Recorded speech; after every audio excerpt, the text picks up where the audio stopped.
બાપુજી આજ શેનું શાક ખાવું છે? આજે તો કળીનું શાક બનાવો ને, ઘરની કળીનું બનાવી નાખ્યું આજે તો કળીનું શાક. દાદાને ખાવું ને કળીનું શાક?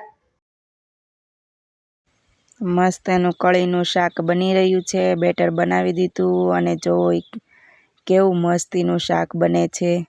અમે તો જો ઝારામાં પાડીએ છીએ, કોઈક સંચામાં પણ પાડે, અને કળીનું શાક કે વડીનું શાક કે અને ઘરે પાડેલા ગાંઠિયાનું પણ શાક કે. અમે તો કળીનું શાક કહીએ છીએ. જો કે આ શાક તો મને અને મારા બાપુજીને બહુ જ ભાવે છે. તમને ભાવે કે નહીં તે કોમેન્ટમાં કહેજો, અને તમે આ શાકને શું કહો છો એ કહેજો.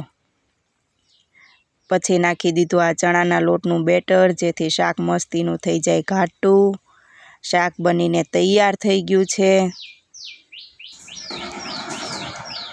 બાપુજી શાક કેવું બન્યું? મારા બા બનાવતા ને એવું શાક બનાવ્યું છે આજ તમે. બહુ મસ્તીનું બનાવ્યું છે. અરે વાહ, તો એ તો આજે બાપુજીને મજા પડી જાહે.